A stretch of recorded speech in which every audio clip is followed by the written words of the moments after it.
Members of the Court of Public Opinion, hello everyone. You are welcome here. If you are new here and you haven't subscribed, I hope this video will convince you to subscribe and help me grow this channel. And let me say thank you so much for the love that you are showing, the support that you're showing to this small channel. We are on our road to 2,000 subscribers. So please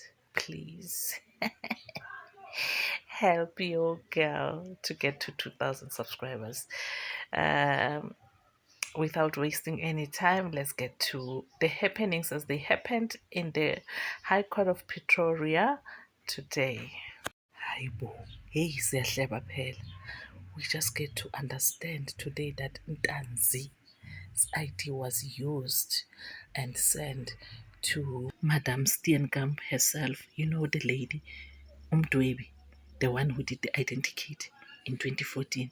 So this time the ID was sent for her to make another identity kit using NTANZI's ID. Hey, ungathuzwe ngami. On the very same day that he was arrested, then his ID was sent.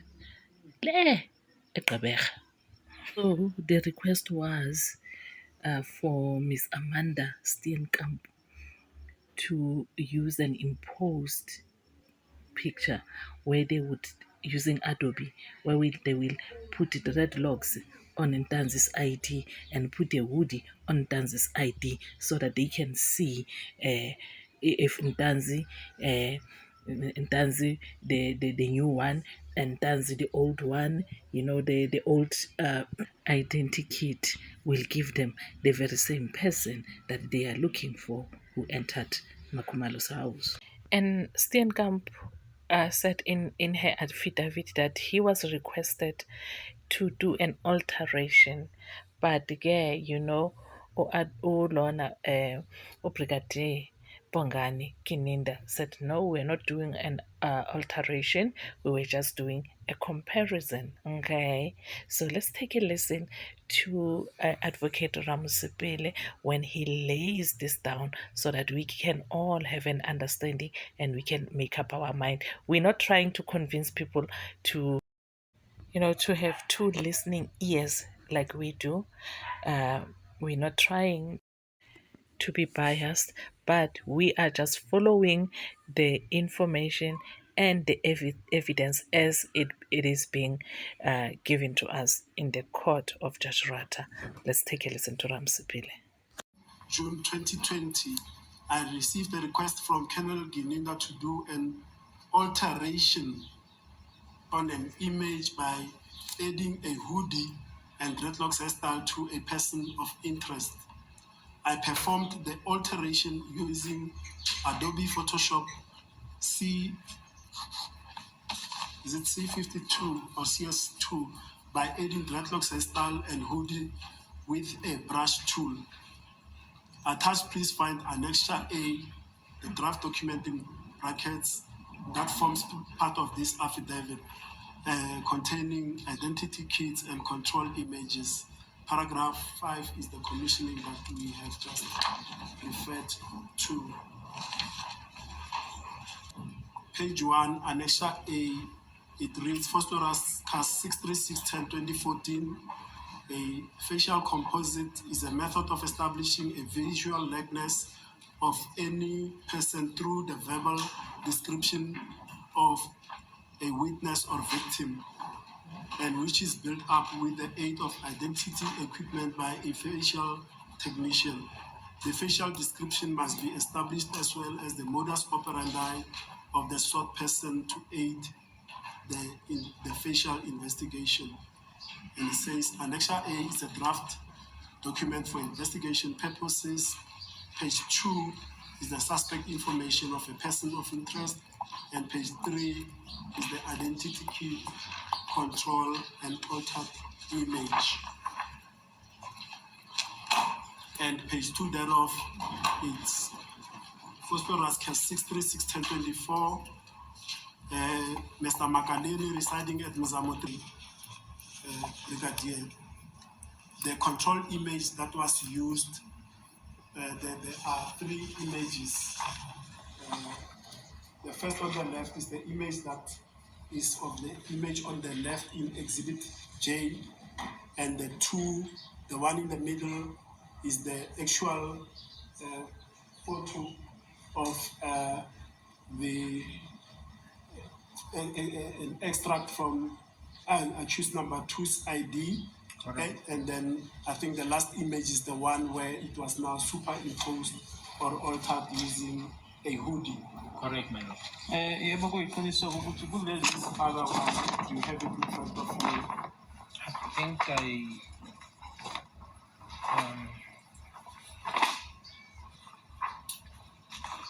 let me just confirm my I have something like that, but it's just that the wording is written differently. But I do have something to this effect, similar to what you have, but I think it's the writing that is slightly different.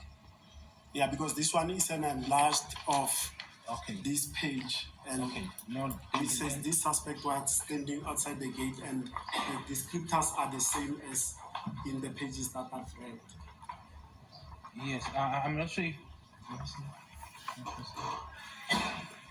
I just don't see the way that you've seen, but the picture, yes, there is a picture resembling what I was shown, my lord. Yes, like I'm saying, this exercise is going to be futile if it's not being there, so that there's no repetition when I ask you to comment on it. I was just placing it on record so that when it's placed there, I've already placed it on record. So I'm going to request that also this one will be done after lunch. I'll ask my colleague to scan it for us so that it can be built.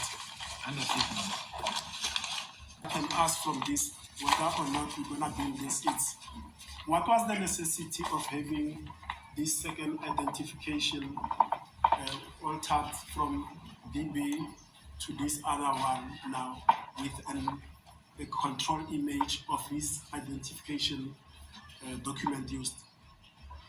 So my lord, there was no intention to alter. It was to compare.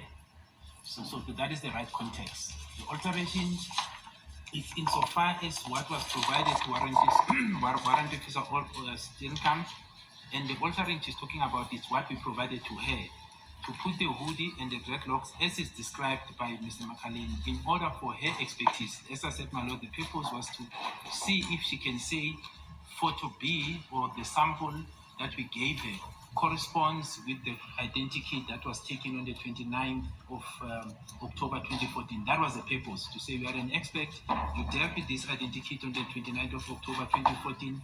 Here's the picture which does not have a dreadlocks of a person of interest.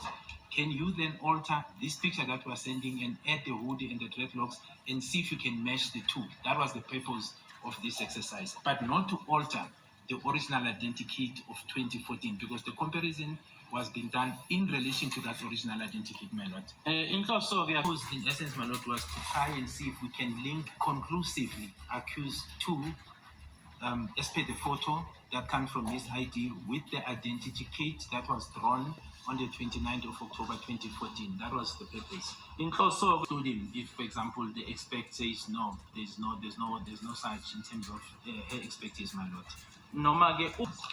Where was accused number two's identification document taken for it to be supplied to Ms. Tenekanda? It was taken by the arresting officers. As I said, when they arrested him on the said date, my lord, they did let me know. So it was electronically communicated as Warrant Officer Steenkamp was sitting in the western, not the western, the Eastern Cape, East London, sorry, in East London, my lord. And other than Makaleni, and whom we've established now, that he's not the person that was in the house, is there any other person that made a statement to the effect that the second intruder wearing a hoodie also had dreadlocks, because the description of dreadlocks from the people in the house only related to the first intruder? That is correct. All the people in the house relates to the first intruder with the dreadlocks. That's okay. That's what it says. I agree with you. Yes, but my question is this. Other than Makaleni, that we know that he was not in the house, are there any other witnesses that describe the person that they saw running wearing a hoodie, having a dreadlocks, hairstyle. My Lord, I may speak under correction, but I seem to recall that the statement we dealt with before tea time, often Tabi saying, or the record, maybe saying something to that effect, but I'm not sure, my Lord. All I can say with certainty is that the people who were in the house only describe the first intruder with dreadlocks, and they don't say the second one had dreadlocks. I mean, had dreadlocks and a hoodie. That's what I can say with certainty. Insofar as to whether there are other witnesses outside, one will have to be have an opportunity to go through all the witness statements and then give a certain answer, so that I don't seem to be saying something that contradicts the docket, my lord. Now, Ms. Zandile Kumalo and Lieutenant Colonel Mangena testified about a reenactment that occurred around 2016 regarding the events that transpired on the 26th of October of 2014. Are you aware of that reconstruction that was conducted? That was before you even were seized with this matter. The only construction, and I don't know if I assume I'm assuming, my lord, and I stand under correction. The only thing that I seem to recall, it's where General Mokotedi and I think with Brigadier Modise were involved, where they used actors to try and reconstruct the scene. I'm not sure if that's the one I'm referring to. Yeah, I have a recollection of that, my lord. Of Ms. Kumalo's testimony, Zandile, is that they were called to 13511 Kukutlano Street, Muzamo section for Storas on that day, and using props, like we say, sort of an acting out and reenactment of that scene. Each person that was in the house in 2014 was called in to say, we've set up the scene, say this thing is Senzo, this one is the intruder, and explain how it transpired. But the gist of why I'm asking you this is, initially, I think at the beginning of the year, or even last year already, I had asked the state to provide us with a copy of the DVD of that reenactment, because I have a statement of a warrant officer Boysen who says he also attended that reenactment. He took videography of that reenactment, copied it into an SD card, and later made into DVD. And I haven't had the benefit of a positive response whether or not that DVD is still available. Assist. I suppose then the defense wants to have access to that DVD, so I'll assist. I'll try to go through the electronic data that we receive with the docket when I sign for it and identify it and make it available to the defense. So I'll just have to go through the electronic data, my lord, that was given to us. It will be greatly appreciated, Brigadier. So now there is a DVD that was done for reenactment, sort of a sketch that was done to understand what really happened on that day, fatal night. And we get to know about it today. So what we are saying is we want to see that DVD. We want to see the sketch, even though I know we all know here as members that we're not gonna see it, but people at the court they will be able to see it because they are privileged. We are not, but we want to see it to get to understand what really happened on that fateful night. And yeah, I think this is all I've got for you, members of the bench. Until the next video, keep showing love to this girl, keep helping her to grow this channel, and keep commenting on the comment section below. Until the next time, hit that like button, hit the subscription button, and hit the notification button so that each time when we drop the videos, you get to know about it. Bye.